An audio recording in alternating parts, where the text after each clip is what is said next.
이제 강사 목사님을 제가 잠깐 좀 소개해 드리겠습니다. 대부분 다 아시지만은 그동안에 소통이 없었기 때문에 뭘 하고 계시는가도 잘 모르실 겁니다. 우리 조인현 목사님은 2010년 1월 3일 날 교육부 청년부 교육전도사로 우리 교회에 부임하셨습니다. 그리고 2013년 12월 말에 만 4년을 꽉 채우시고 사임하셨습니다. 여기 계실 때 우리 성도님들하고도 많은 이렇게 소통도 있고 참 주고받는 은혜도 많이 있었습니다만은 가실 때는 나이 많은 노총각으로 가셨습니다. 근데 만 11년이 지난 오늘 4살 난, 그러니까 만 3살 난 쌍둥이 아빠로 오셨습니다. 지금은 특수 목회를 하고 계십니다. 이제 오늘 나오실 때 믿음의 경주라는 제목으로 말씀 전하실 때 많은 은혜 받으시기 바랍니다. 감사합니다. 쌍둥이 아빠입니다.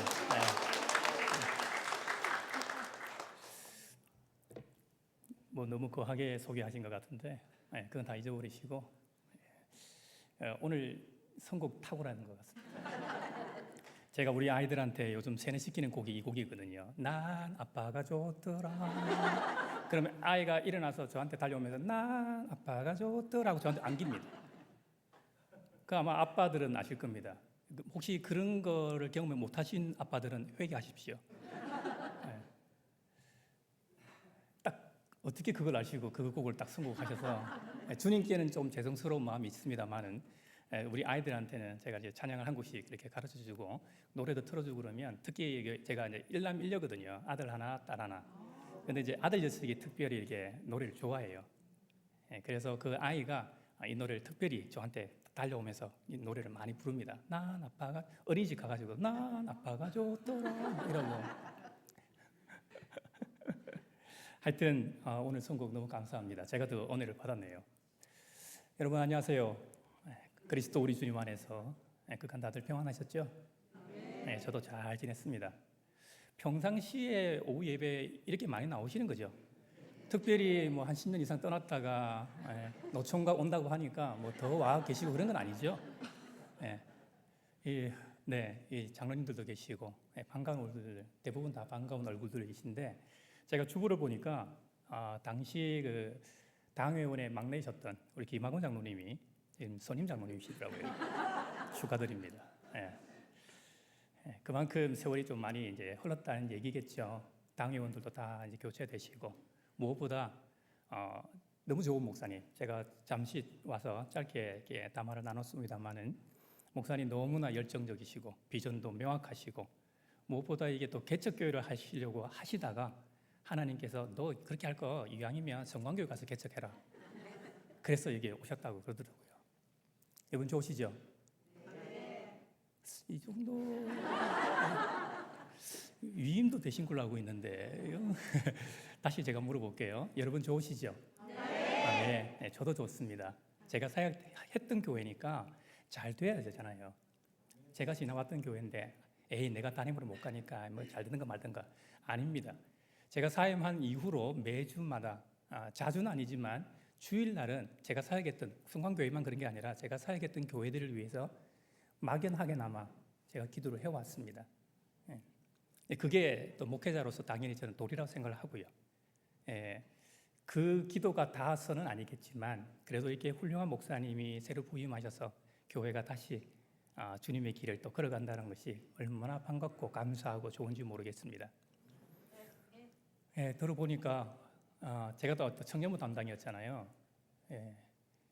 은혜롭게 반주하던 정화도 저기 앉아있고 원래 여기 있어야 될 것 같은데 왜 저기 가는지는 모르겠지만 하여튼 고참격이었던 우리 병환이도 있고 대찬이도 지금 여기 와 있고 또 우리 장현이나 동원이는 또 앞에서 저를 또 맞이해주고 너무 고맙습니다. 여러분 많은 사람들이 어쩌면 기대했을지도 모르겠습니다. 조인현이 또 한 10몇 년 만에 온다고 그러는데 또 어떤 메시지를 전할까 저도 고민 많이 했습니다. 처음에 본문을 정하고 또 1, 2 남성교회 분들 아닙니까? 또 제일 고참이고, 그런데 일평생 주님 몸된 교회를 위해서 또 헌신한 분들한테 제가 뭘 또 헌신하라고 권면하겠습니까? 그래서 그것보다는 그냥 전하는 저나 또 말씀을 듣는 여러분도 함께 은혜를 받고, 무엇보다 제1, 2 남성교회 회원들뿐만 아니라 이제 신앙의 여정을 시작하신 분들도 함께 은혜를 받으면 좋겠다. 그래서 오늘 말씀을 준비했습니다. 우리 신앙 여정에서 제일 중요한 게 뭘까요? 그건 믿음 아니겠습니까? 믿음에 관하여 이야기하는 성경을 든다면 그것은 바로 히브리서 11장일 겁니다. 그 히브리서 11장을 가지고 전하는 저나 말씀을 받는 여러분 모두가 은혜가 되는 시간이 되길 바랍니다. 많은 사람들이 인생을 닮은 스포츠 종목하면 42.195km인 마라톤을 이구동성으로 말합니다. 혹시 여러분들 가운데 이 마라톤을 뛰어보신 분이 계십니까? 1, 2 남성교회 회원분들, 머리가 지금은 희끗희끗하지만 왕년에는 다 한가닥 하신 분 아닙니까? 공용원 장로님, 심근경색으로 쓰러지시긴 했지만 그전에는 얼마나 혈기왕성하게 이렇게 뛰어다니셨습니까? 무엇보다 바다 사나이 아닙니까? 특히 영도, 열정과 에너지가 넘치는 곳 아닙니까? 저도 운동을 꽤 좋아하는데 우리 청년들하고 제가 사역할 때는 운동을 많이 못해서 늘 아쉬웠긴 했습니다만은, 제가 우리 아이들 쌍둥이 소개하셨으니까 쌍둥이가 태어나기 전 한 1년 전에 10km 이 마라톤을 뛸 기회가 있었습니다. 그래서 운동도 평소에 안 했는데 겨우 10km를 완주를 했습니다. 죽을 쯤 토하고 막 이랬습니다. 그런데 42.195km를 뛴다는 것은 정말 어려운 일입니다. 여러분, 세계 4대 마라톤 혹시 아십니까? 보스턴 마라톤, 런던 마라톤, 로테르담 마라톤, 뉴욕 마라톤입니다. 그 중에서도 가장 큰 마라톤 축제하면 아마 뉴욕 마라톤으로 꼽힐 겁니다. 이 뉴욕 마라톤의 특징은 세계적인 엘리트 선수부터 시작해서 일반 시민들이 많이 참석해서 이게 뛰는 건데, 작년에만 5만 명이 넘게 그 대회에 뉴욕에 모여가지고 뛰었다고 합니다. 1982년도 뉴욕 마라톤에 린다 다운이라는 여학생이 참가해서 화제가 됐습니다. 그녀는 뇌성마비 장애인이었습니다. 목발을 짚고 그 대회에 참가했으니 얼마나 주목을 받았겠습니까? 그래서 아니 그런 몸으로 어떻게 이 마라톤에 참가하게 되냐고 물었습니다. 그랬더니 그녀가 이렇게 답했습니다. 제가 할 수 있다면 누구라도 할 수 있다는 희망을 주고 싶어서 참가했습니다. 우리의 신앙의 여정 가운데도 이런 믿음의 동기와 여정을 소개하고 있는 것이 바로 히브리서 11장입니다. 거기에는 우리가 그렇게 존경하고 부러워하는 기라성 같은 믿음의 선배들이 목록이 쭉 나옵니다. 우리는 그 히브리서 11장을 통해서 믿음의 선배들이 어떻게 이 믿음의 경주를 끝까지 포기하지 않고 승리로 완주했는지를 살펴볼 수 있습니다. 그리고 이 히브리서 기자는 11장 목록을 정리한 다음에 어떻게 이 믿음의 선배들이 끝까지 그 믿음의 경주를 승리로 완주했는지를 12장 초반에 설명합니다. 그래서 오늘 본문을 거기로 잡은 겁니다. 여러분, 육상이나 이 수영에 있어서 제일 중요한 게 뭘까요? 100m건 1000m건 10,000m건 결승점이 중요합니다. 아무리 앞서 나가도 중도에 포기하면 꽝입니다. 그런데 결승점을 보고 끝까지 완주하면 이기는 겁니다. 우리의 신앙도 마찬가지죠. 여러분, 부산은 야구의 도시죠. 야구는 뭐 비록 못합니다만은 여러분도 일편단심이잖아요. 롯데 진짜 못하는데 어쨌든 롯데 잘하라고 막. 야구를 잘 아시죠? 1루를 거쳐서 2루, 3루를 돌아 홈이 나는 겁니다. 홈이라는 목표를 향해서 치고 달리는 종목입니다. 축구도 마찬가지입니다. 골을 넣는 종목이죠. 상대편의 골대에 골을 넣기 위해서 전술도 필요하고 각 포지션이 필요한 겁니다. 목표가 분명하다는 얘기예요. 우리의 신앙도 역시 마찬가지입니다. 우리의 신앙도 믿음의 경주를 완주하기 위해서는 첫 번째, 목표를 분명히 해야 합니다. 본문 한번 보겠습니다. 히브리서 12장 2절 상반절입니다. 함께 읽어볼까요? 시작.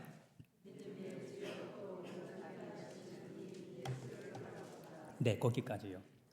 믿음의 주요 또 온전하게 하시는 이인 예수를 바라보자. 그리스도인들의 믿음의 경주의 목표는 또 말할 것 없이 예수 그리스도이십니다. 그분은 우리의 믿음의 출발점이면서 그분은 우리의 목표가 되십니다. 우리는 지금 개역 개정판을 봅니다만 세번역 성경에는 예수님을 믿음의 창시자요 완성자라고 소개하고 있습니다. 또 어떤 영어 번역에는 그는 믿음을 시작하게 하신 개척자요 끝내주시는 분으로 소개하고 있습니다. 예, 맞습니다. 우리 예수님은 끝내주시는 분입니다. 동의하지 않으세요? 우리 예수님은 끝내주시는 분입니다. 아멘 소리가. 여러분, 예수님이 누구신가요? 저와 여러분에게 있어서 예수님은 누구신가요? 뭐 가장 기본적인 걸 얘기 안 해? 그게 중요합니다. 기본이 안 될 때 문제가 발생하는 겁니다. 여러분, 뛰어난 신학자들이 어떤 신학 서적을 쓸 때에 제일 먼저 무엇부터 하는지 아십니까? 가장 기본이 되는 개론서를 펴니다. 거기에 맞춰서 글을 써 내려가기 시작하는 거예요. 그는 신학뿐만 아니라 다른 모든 분야에서 새로운 이론이 만들어질 때도 가장 기본으로 돌아가서 점검하고 할 때 새로운 것이 나오는 법입니다. 우리 예수님께서는 자신을 누구라고 소개하고 있을까요? 여러분 생각나는 거 있으세요? 나는 길이요, 진리요, 생명이다라고 말씀하셨습니다. 그랬더니 빌립 사도가 주님, 아버지를 나에게 보여달라고 얘기했습니다. 아버지를. 왜냐하면 예수님께서 나를 통하지 않고는 아버지께로 올 자가 없다고 말씀하셨기 때문입니다. 그래서 예수님께서 이 빌립 사도의 이 질문에 이렇게 답하십니다. 내가 이렇게 오랫동안 너희와 함께 있었는데 아직도 나를 알지 못하느냐? 나를 본 자는 곧 아버지를 보았거늘 어찌하여 아버지를 보여달라고 하느냐라고 오히려 반문하십니다. 여러분, 우리는 예수님의 공생애를 통해서 예수님이 참 사람이면서 참 하나님이심을 알게 됩니다. 아멘이십니까? 특히 예수님께서 이 자연을 통제하는 능력, 자연이 예수님께 순종하는 모습을 통해서 우리는 그가 창조주 하나님이심을 또한 알게 됩니다. 여러분, 예수님 자신뿐만 아니라 예수님의 제자들은 예수님을 뭐라고 고백했나요? 베드로 사도 같은 경우에는 주는 그리스도시요 살아계신 하나님의 아들이십니다라고 고백했습니다. 이 고백은 베드로가 3년 동안 그의 스승이었던 예수님과 동고동락 동행한 결과로 나온 고백일 겁니다. 그런데 무엇보다 성령에 충만하여 성령의 감동을 받아서 주는 그리스도시요 살아계신 하나님의 아들이라고 고백한 겁니다. 그러니까 육적으로나 영적으로 다 경험한 고백이라는 거예요. 또 의심 많았던 도마는 뭐라고 고백했습니까? 인간으로서는 절대로 경험할 수 없는 부활을 경험하고 나서 그가 뭐라고 고백했습니까? 나의 주님이시요 나의 하나님이십니다. 아멘. 이것은 저와 여러분의 고백입니다. 예수님을 진짜로 만나게 되면 나의 주님이십니다. 나의 하나님이십니다. 이렇게 고백하게 되어 있습니다. 소신서에서는 또 예수님을 어떻게 소개하고 있을까요? 히브리서 4장 14, 15절을 찾겠습니다.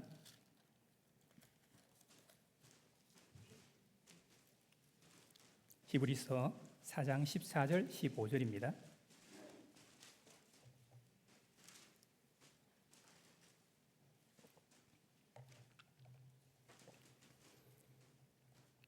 함께 읽습니다. 시작. 그러므로 우리에게 큰 대제사장이 계시니 승천하시니 고 하나님의 아들 예수시라. 우리가 믿는 도리를 굳게 잡을지어다.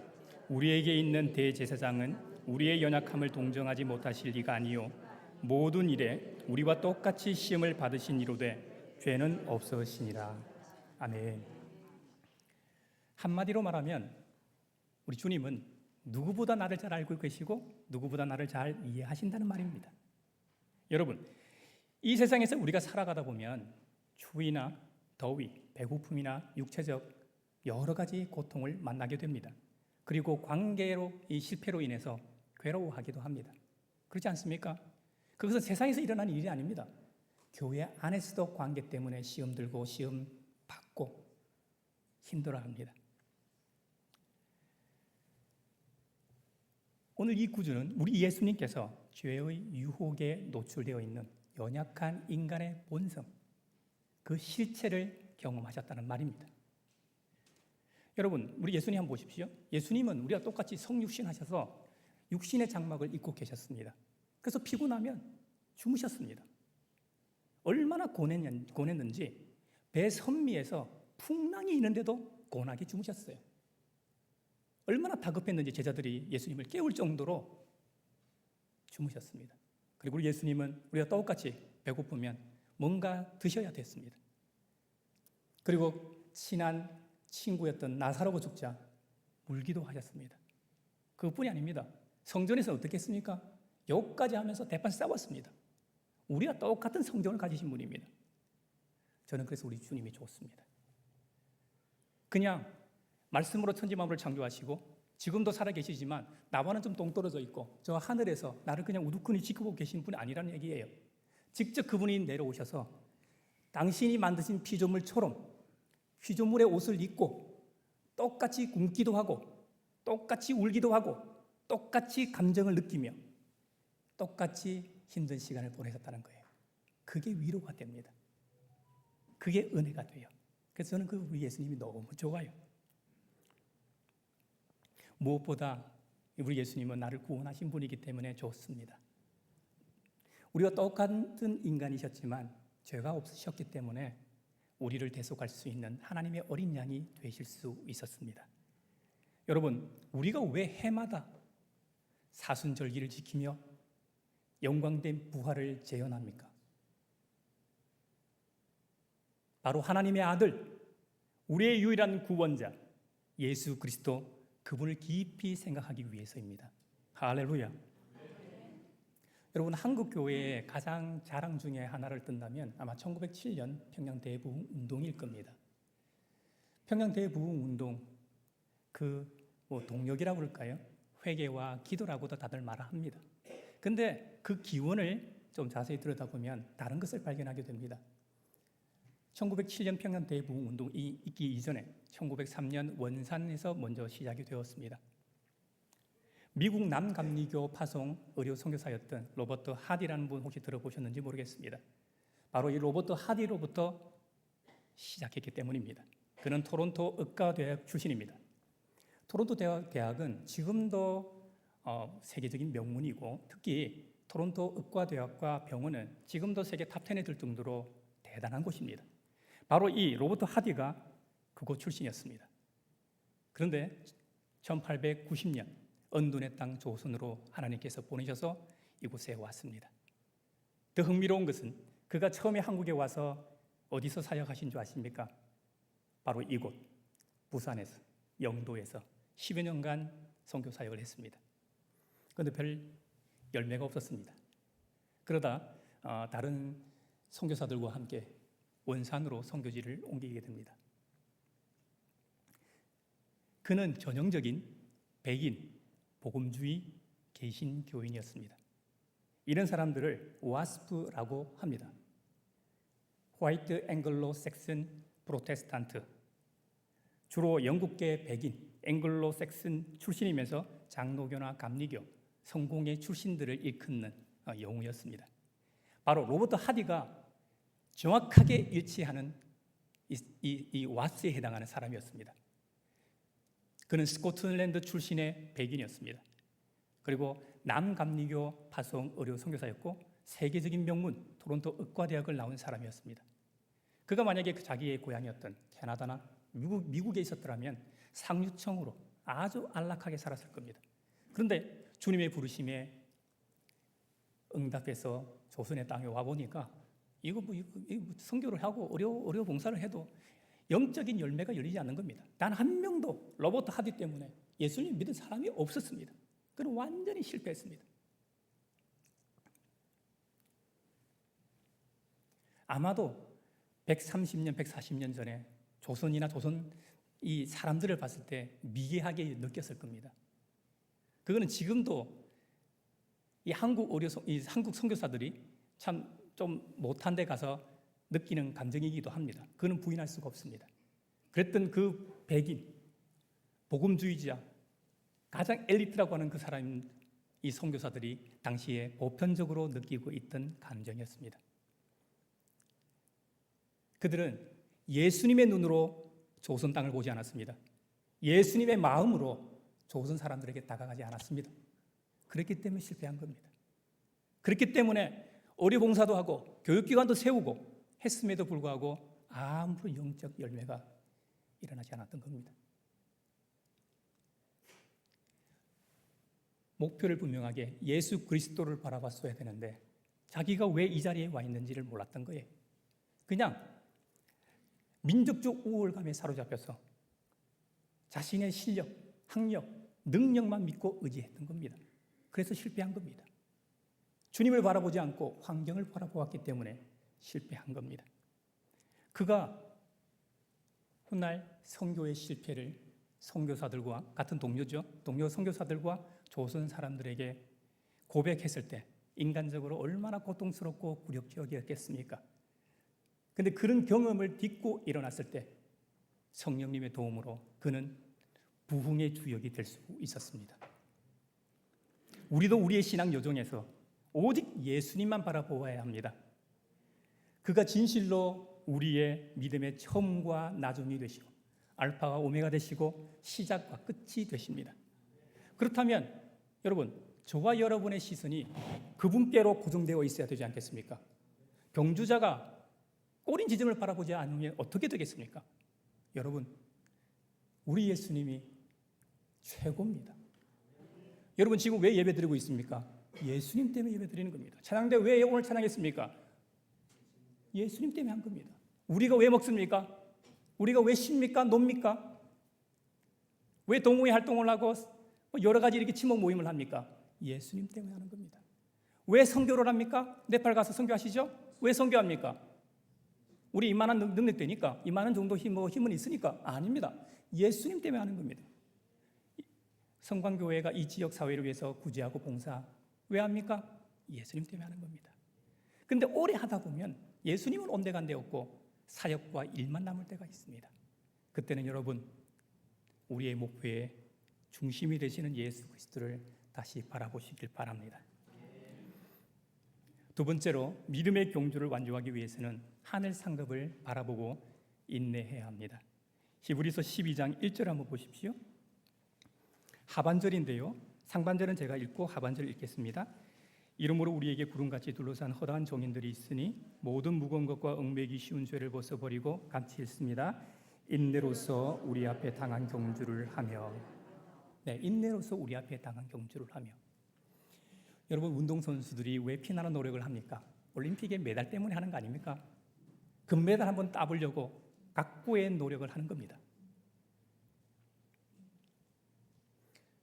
왜 우리의 믿음의 경주에서 인내해야 하는지 참고 구절을 하나만 더 찾아볼게요. 빌립보서 3장 14절입니다.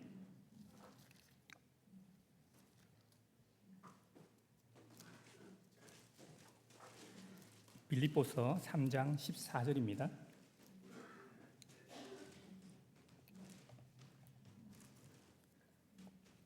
함께 읽습니다. 표대를 향하여 그리스도 예수 안에서 하나님이 위에서 부르신 부름의 상을 위하여 달려가노라. 아멘. 사도 바울이, 그 위대한 사도 바울이 말한 부르신 부름의 상은 다른 거 아닙니다. 예수 그리스도 자체입니다.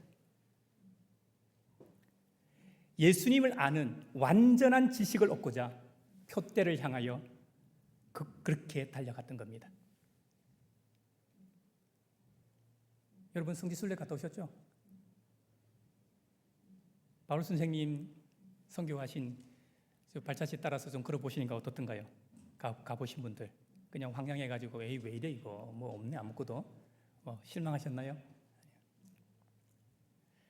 바로 이 사도 바울이 예수 그리스도 그분을 아는 지식이 최고였기 때문에 그래서 다른 모든 것들을 배설물로 여겼던 겁니다.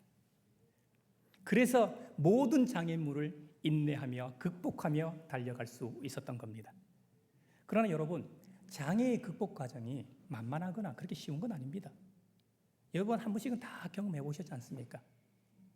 고통스럽습니다. 사랑하는 이들의 죽음이라든지 사회 구조적 문제라든지 여러 가지 사건, 사고나 재난을 만났을 때에 얼마나 힘들고 고통스럽습니까? 우리가 이해할 수 없는 일들이 이 세상에 너무 많이 일어납니다. 바로 이러한 어려운 환경을 견뎌내는 것, 그리고 하나님의 거룩한 백성답게 살기 위해서 절제하는 고통을 만나게 됩니다. 그래서 히브리서 기자는 본문 12장 1절 하반절에 이렇게 말합니다. 12장 2절로 한번 볼게요. 앞부분 제가 읽고 뒷부분은 여러분 같이 읽겠습니다. 믿음의 주요 또 온전하게 하신 이인 예수를 바라보자. 이제 함께해요. 시작. 그는 그 앞에 있는 기쁨을 위하여 십자가를 참으사 부끄러움을 개의치 아니하시더니 하나님 보좌 우편에 앉으셨느니라. 할렐루야, 할렐루야. 예수님은 자신이 십자가를 지심으로 구원받을 무수한 영혼들을 보셨기 때문에 인내하실 수 있었습니다. 예수님은 십자가상에서 온몸이 갈갈갈기 찢어지면서까지 자신이 죽어야만 하나님의 놀라운 구원 계획이 완성되는 것을 알았기 때문에 인내하실 수 있었습니다. 그래서 마침내 그는 가장 고통스러운 그 순간 십자가상에서 다 이루었다, 다 이루었다고 선포하실 수 있었던 겁니다. 그렇다면 우리도 참아야 합니다. 우리도 참고 달려야 합니다. 예수님처럼 우리도 마지막에 가서 주님, 부족하긴 했지만 다 이루었습니다. 나의 달려갈 길을 다 마쳤습니다. 이렇게 고백할 수 있는 저와 여러분 되길 바랍니다. 뇌성마비 장애를 안고 있었던 린다 다운 자매는 이 모두가 불가능하다고 하는 비장애인도 뛰기 힘든 42.195km 풀코스를 준비하면서 말씀 한 구절을 마음에 새겼다고 간증했습니다. 내게 능력 주시는 자 안에서 내가 모든 것을 할 수 있느니라. 그녀만큼 이 구절이 잘 어울리는 사람이 있을까요? 나면서부터 그것도 쌍둥이였습니다. 이 자매가요. 근데 쌍둥이 둘 다 뇌성마비로 태어났어요. 얼마나 저주스러운 인생입니까? 그런데 그녀가 모두가 불가능하다고 하고는 42.195km 풀코스를 준비하면서 마음에 새긴 매일 넘어지면서 내게 능력 주시는 자 안에서 내가 모든 것을 할 수 있느니라. 할렐루야.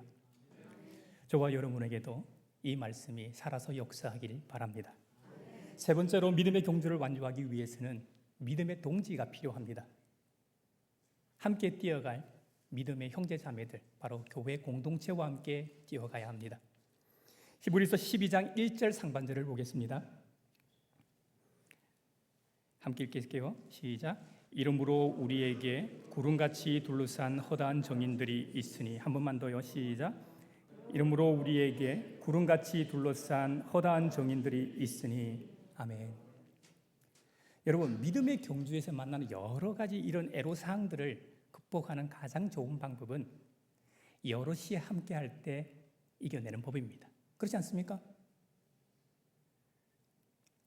요즘 달리기 참 인기가 많죠. 여러분 가운데서도 이게 좀 달리기 하시는 분들이 계실지 모르겠습니다. 한강변에 가면 이 달리기 하는 크루들이, 이 동호회들이 정말 많습니다. 발에 채일 정도로 많아요. 제가 알기로는 교회에서 동호회 활동하기로 유명한 곳이 여기죠. 목사님만 동호회 활동하시고 나머지는 뭐 안 하시는가 보네요.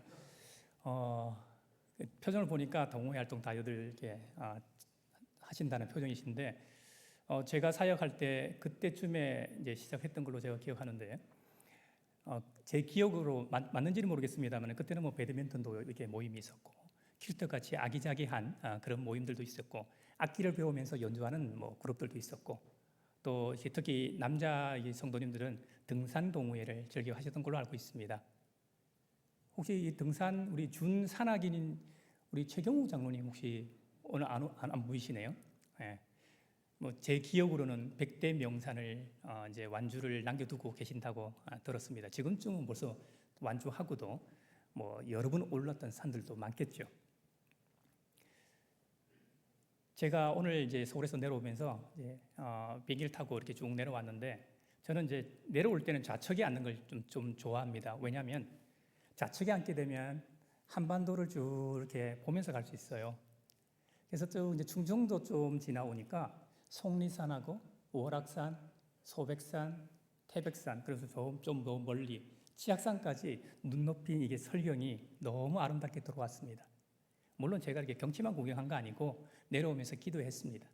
하나님, 오늘 제가 성강교회에 말씀 전하러 가는데 말씀 전하는 저는 부족하지만 말씀 전하는 저나 말씀을 듣는 성도들이 함께 은혜 받는 시간 됐으면 좋겠습니다 라는 기도 제목도 했고 또 내려오면서 이 한반도 땅에 정말 예수님을 믿는 일들이 많아지면 좋겠다라고 기도했습니다. 제가 태어나던 71년 그 해에 CCC의 총재였던 김중근 목사님이 라디오 방송을 통해서 이렇게 선언을 한 적이 있습니다. 이 땅에 민족의 가슴에 그리스도의 계절이 오게 하자. 아직 진행형입니다만은 앞으로 나아가지 못하고 좌초하고 있는 느낌이 많이 듭니다. 그래서 내려오면서 하나님, 정말 한 손에는 말씀을 들고 한 손엔 복음을 들고 한 손에는 사랑을 들고 적어도 전 세계는 몰라도 이 한반도 땅만이라도 그리스도의 계절이 오면 좋겠습니다 하고 기도하는 마음으로 내려왔습니다. 여러분 같은 마음이시죠? 제가 왜 이야기를 하냐면 동호회는 너무 좋은 것입니다. 하지만 그냥 내실을 다지고 결석하고 뭐 출석하고 거기서 그치지 않고 그런 동호회 활동을 통해서 우리의 영적으로 근육이 좀 살쪄서 교회가 더 건강해지고 그로 인해서 이 지역 사회에 선한 영향을 끼치기를 바라는 마음에서 말씀을 드립니다. 오늘날 많은 사람들이 자신의 건강을 위해서 이 달리기 동호회에서 활동한다고 했잖아요. 그 이유는 여럿이 할 때 부상을 방지하고 더 재밌고 더 힘이 나기 때문에 그렇습니다. 우리의 신앙도 마찬가지입니다. 혼자 아무리 성경 많이 읽고 혼자 아무리 기도 많이 하고 찬양하고 성경을 달달달달 외운다고 할지라도 혼자 하면 실패합니다. 낭망합니다. 시험 듭니다. 그런데 믿음의 형제자매들과 함께 손을 잡고 신앙의 여정을 가면 끝까지 이겨낼 수 있습니다. 아름다운 이야기를 하나 들려드리겠습니다. 하나는 한국교회 초기 이야기이고 다른 하나는 아프리카 이야기입니다. 먼저 우리나라 민족의 선배들의 이야기를 나누겠습니다. 제가 성광교회 사역할 때 2011년, 지금으로부터 15년 전의 일입니다. 국내 신앙 유적지 순례를 했던 걸 혹시 기억하시는지요? 얼마 전에 우리 바울 선생님 이 선교 여행지를 다녀오셨다고 그랬잖아요. 제가 너무 기뻤습니다. 왜냐하면 지경이 넓어졌잖아요. 한반도에서 지중해 연안까지 확장된 거 아닙니까? 5대양 6대주로 주님의 복음이 성광교회를 통해서 이 부산항에서 출발해서 가면 너무나 좋을 것 같습니다. 동의 안 하시는 것 같은데요? 그때 15년 전에 신앙 유적지 순례를 하는 가운데 우리는 전북에 있는 금산 기역자 교회를 방문한 적이 있습니다. 아마 기억하신 분들 더러 계실지 모르겠습니다. 1905년에 조독삼이라고 하는 주인과 이자익이라고 하는 머슴이 한 날 한시에 예수를 믿고 세례를 받는 일이 벌어졌습니다. 여러분 한번 생각해 보십시오. 주인과 종이 한 상에 둘러앉아서 밥을 먹습니다. 이게 가능합니까? 산업공상 신부제가 엄연히 존재하는 그 시대에 어떻게 4대 부집, 그것도 동네의 유지였던 그 금산 일대의 가장 큰 부자였던 이 주인하고 이 종놈하고 한 상에 둘러앉아가지고 밥을 먹습니까? 이게 교회에서 일어났어요. 함께 주님의 몸과 피를 나누는 거예요. 함께 교회 창립 멤버가 됐습니다. 그런데 좀 몇 해가 지나고 나서 근데 그 교회에 장로 선출을 위한 선거가 있었습니다. 당연히 동네 유지고 제일 유력한 조덕삼이라는 사람이 그 조덕삼 집사가 장로로 선출될 줄 알았죠. 그래서 모두 그렇게 투표를 했습니다. 그런데 결과를 보니까 전혀 다르게 결과가 나왔습니다. 조덕삼 집사를 누르고 그 집의 종놈이 이자익 집사가 장로로 당선된 겁니다. 초대 장로로 선출된 겁니다. 그 결과에 모두가 숨죽이고 말하지 못했습니다. 시간이 좀 지나고 나서 조덕삼 집사가 발언권을 얻고 자리에서 일어나서 그가 말했습니다.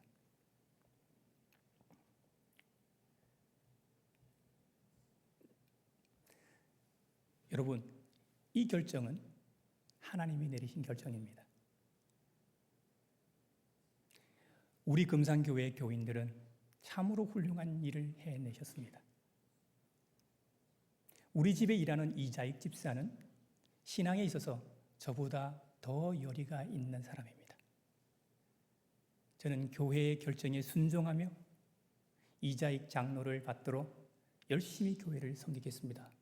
라고 말을 하자 그제서야 사람들이 마음을 놓고 기뻐하며 박수로 격려했습니다. 근데 저는 그 이야기에 감동받은 게 아닙니다. 그 뒷 이야기가 더 감동을 받았습니다. 근데 이 두 사람이요, 사회적으로 볼 때는 분명히 신분의 차이가 있습니다. 한때 어울릴 수 없는 관계입니다. 그런데 교회에 왔을 때는 조덕삼 집사가 자신이 말한 대로 이자익 장로를 인정하고 그를 받들어 주님의 몸된 금산 기억자 교회를 섬겼습니다. 그리고 예배가 끝나고 집에 돌아왔으는 이자익 장로가 조덕삼 집사를 우리 주님 대하듯 진심으로 성심성의껏 대했습니다. 여러분, 이거 세상에 있는 일입니까? 이건 하나님 나라에서만 있는 일입니다. 세상이 교회에 기대하는 모습이 이겁니다. 여러분, 오늘날 한국 교회가 왜 이렇게 추락하고 있나요? 인구 절벽 때문에요? 저출산 고령화에? 문명이 고도로 발달하면서 탈종교화가 가속화되기 때문에 그럴까요? 아닙니다. 우리 주님께서 서로 사랑하라고 하셨는데 서로 사랑하는 모습이 사라져가고 있기 때문에 그래요. 용서하라고 했는데 용서하지 않고 계속 싸우는 데가 어디예요? 자, 아시죠? 어딘지. 한국 교회는 아직도 멀었습니다. 더 추락할 겁니다. 이제 더 떨어질 수 없을 거야 하지만 더 떨어질 겁니다. 인구도 교인 수도 더 감소할 겁니다. 문 닫는 교회도 더 많아질 겁니다. 제가 한국 교회를 저주를 퍼붓는 게 아닙니다. 제가 왜 이렇게 말씀드리냐면 모두가 그럴지 몰라도 이곳 성광교회만은 서로 사랑하라고 말씀하신 주님의 말씀에 따라 서로 사랑하는 모습을 보여주십시오. 혹 용서하지 못할 일이 있고 그런 지체가 있더라도 용서하는 모습을 보여주십시오. 관용하는 모습을 보여주십시오. 살아계신 하나님의 말씀이 여전히 유효하다는 것을 보여주십시오. 제가 당부하며 권면을 드리는 겁니다. 다음으로 아프리카 한 마을에 대한 얘기를 나누겠습니다. 아프리카 산골 작은 마을에 복음이 들어왔습니다. 이 마을이 달라지기 시작했습니다. 선교사의 가르침에 따라서 이 마을의 주민들도 기도 생활을 하기 시작했습니다. 어찌나 기도 생활을 열심히 했든지 다들 자기 집에서 떨어진 숲속에다가 각자의 기도처를 만들었습니다. 그래서 각자의 기도처 아니면 생명길이라고 불렀습니다. 그 길을. 참 이름도 이쁘죠. 생명길. 기도하러 가는 길을 생명길이라고 비유를 했어요. 그런데 어떤 지체가 시험이 들거나 좀 신앙에 좀 이렇게 열심을 내지 않을 때는 그 길에 풀이 자라기 시작했습니다. 그러면 그 마을에 있는 믿음의 지체들이 그걸 보고 정학윤 장로 요새 기도 안 하는가 보네. 그렇게 해가지고 그 길을 대신 왔다 갔다 하면서 풀이 없어지게 기도를 하는 겁니다. 그런데도 변화가 없어요. 그러면 조용히 다시 가서 그 형제의 변화를 위해서 대신 기도를 하는 겁니다. 대신 가서 중보 기도를 하는 겁니다. 그래도 변화가 없어요. 그러면 믿음의 형제 자매들이 가서 그 지체에게 형제님, 우리가 형제님의 생명의 길을 닦아 놓았어요. 그곳에서 주님께서 기다리고 계십니다. 이렇게 하면서 그 시험받았던 연약해진 그 지체의 믿음을 도우면서 기도의 생활이 회복도 되도록 도왔다는 얘기입니다. 여러분, 이 얼마나 순수하고 아름다운 이야기입니까? 여러분, 우리 믿음의 조상, 우리의 믿음의 선배들의 모습은 우리가 담기 쉽지 않을 겁니다. 하지만 아프리카에서 있었던 그 일은 우리들 교회에서도 얼마든지 일어날 수 있는 일 아닙니까? 얼마든지 일어날 수 있는 사건 아닙니까? 여러분, 우리가 믿음의 경주장에서 시험 들고 낙심하고 넘어지고 어려울 때 그때 필요한 것이 바로 믿음의 공동체입니다.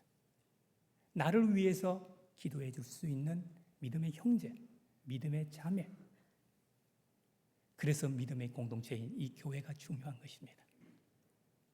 그래서 제가 오늘 세 번째로 정한 말씀이 바로 3대지 중에 하나가 교회 공동체와 함께 가야 된다는 겁니다. 여러분, 우리 주님께서는 이렇게 분명히 말씀하셨어요. 너희는 서로 기도하라. 너희는 서로 기도하라. 의인의 간구는 역사하는 힘이 크다고 약속하셨습니다. 이 말씀 믿으십니까? 그러면 여러분들이 이미 의인이 됐다면, 물론 정확하게는 성화의 과정이 있습니다만은 역사하는, 여러분의 기도가 역사하는 힘이 큼을 믿으십시오. 그리고 주님의 몸된 교회를 위해서 중보하십시오. 혹시 여러분들 가운데 시험 당하거나 어려운 분이 있으면 그 지체를 위해서 기도하십시오. 오늘 우리 제1, 2 남성교회 회원님들을 비롯해서 이 성광교회가 기도의 공동체로 소문나길 바랍니다. 저는 오늘 메시지를 뉴욕 마라톤에 참가했던 린다 이 다운이라는 자매, 뇌성마비를 안고 있는 장애를 갖고 있었지만 극복하고 대회에 참가한 이야기로 시작했습니다. 여러분, 결과가 궁금하지 않으십니까? 2시간 반이 지나면서 엘리트 선수들이 다 이제 골인했습니다. 4시간을 지나면서 일반 참가자들도 거의 다 이제 완주했습니다. 5시간이 지나자 이제 들어오는 사람이 없었습니다. 그래서 주최 측도 그렇고 방송국들도 이제 다 철수하기 시작했습니다. 날이 저물어 가기 시작했습니다. 그런데 인도에서, 도로가 아니고요, 인도에서 쩔뚝쩔뚝거리면서 뭔가 뛰고 있는 듯한 여인이 보였습니다. 목발을 짚고 불안불안한 모습으로 계속해서 뛰고 있었습니다. 그래서 그것을 알고 ABC, 그 주최 방송국이 ABC 방송국이었습니다. 그래서 ABC 이 카메라 팀들이 다시 왔습니다. 그리고 앞뒤로 에스코트를 해서 그녀가 끝까지 완주할 수 있도록 배려를 해 주었습니다. 그래서 계속 이제 길을 잃지 않고 안전하게 그녀가 계속해서 레이스를 이어갈 수 있게 되었습니다. 그리고 사람들도 그 소식을 듣고 하나둘 모여들면서 그녀를 응원하기 시작했습니다. 결국 42.195km를 그녀가 다 완주했습니다. 그러자 그곳에 있는 모든 사람들이 다 울었습니다. 왜 안 그렇겠습니까? 그녀가 이렇게 하나님께 기도했다고 간증한 걸 제가 글을 봤습니다. 주님 감사합니다. 주님이 아니었다면 제가 완주하지 못했을 겁니다. 그녀가 얼마나 중간에 포기하고 싶은 마음이 많았겠어요. 차도 그냥 막 다니기 시작하죠. 도와주는 사람도 아무도 없죠. 취재진이 급히 와서 그녀에게 소감을 물었습니다. 완주한 소감을 묻는 것이죠. 그녀는 동일하게 대답했습니다. 제가 할 수 있다면 누구라도 할 수 있다는 희망을 주고 싶었습니다. 여러분, 우리의 신앙이 그렇습니다. 우리도 가다 보면 힘들고 어려울 때 있잖아요. 에이, 신앙생활 그만할 거야. 막. 교회 가봤자 은혜도 안 되고, 조인현 집사 때문에, 조인현 장로 때문에, 권사 때문에 힘들어가지고, 에이, 교회 못하겠네. 봉사도 뭐 그만해야 되겠다. 이런 마음들 들 때가 있습니다. 그때 여러분, 히브리서 12장 1절 말씀을 보십시오. 다시 한번 볼게요. 히브리서 12장 1절 상반절입니다. 시작. 이러므로 우리에게 구름같이 둘러싼 허다한 정인이 있으니, 여러분, 우리에게는 구름같이 허다한 주님의 증인들이 있습니다. 여러분, 믿음의 경주장에서 뛰다가 지치고 힘들고 그만두고 싶을 때가 있잖아요. 그때 스탠드석을 올려다 보십시오. 우리를 응원하고 있는 믿음의 형제 자매들이 있습니다. 일어나라, 힘내라, 포기하지 말고 끝까지 완주하라. 거기에는 기생 나도 끼어 있을 겁니다. 나같이 험악한 이 세상을 산 여인도 승리했는데 당신이 왜 주저앉아 있느냐고 말입니다. 불임이었던 사라가 그렇게 말하지 않겠습니까? 허브불판에서 양들이나 치고 있던 목동 다윗이 그렇게 말하지 않겠습니까? 살인자로 도망다니던 모세가 그렇게 말하지 않겠습니까? 가장 신뢰했던 형들로부터 버림받아서 노예로 팔려간 요셉이 그렇게 말하지 않겠습니까? 무엇보다 믿음의 주요 또 온전하게 하시는 이인 우리 예수님께서 이년아 일어나라, 포기하지 말고 끝까지 완주해라, 내가 너와 함께 함이라, 이렇게 말씀하시지 않겠습니까? 믿음의 형제자매 여러분, 신앙의 경주의 목표인 주님을 바라보면서 믿음의 형제자매들과 함께 손을 잡고 어떠한 난관이 있어도 어떠한 어려움이 있어도 끝까지 인내하며 완주하는 저와 여러분이 되길 바랍니다. 주님 앞에서 부끄럽지 않도록 말입니다. 믿음의 형제자매들 앞에 부끄럽지 않도록, 무엇보다 여러분 자신에게 후회함이 없도록 말입니다. 오 하나님, 우리를 구원하시고 믿음의 경주 자리로 초청해 주셔서 감사합니다. 현재의 삶의 무게가 녹록지 않아 믿음의 경주가 버겁기만 했습니다. 하지만 우리가 부러워하는 믿음의 선진들은 우리보다 더 열악한 환경 속에서 믿음의 경주를 하였음을 기억하며 감사하게 하소서. 혹 우리의 믿음이 시들해질 때 예수 그리스도 우리 주님의 이야기를 묵상하며 믿음의 선배들의 신앙 여정도 하나하나 되새기며 새 힘을 얻게 하소서. 제의 수요일로 시작된 은총의 사순절을 통해 믿음의 주여 또 온전케 하시는 주님을 더 깊이 생각하며 그 주님과 함께 일상을 살아가게 하소서. 우리 주님 그리스도 예수님의 이름으로 기도합니다. 아멘.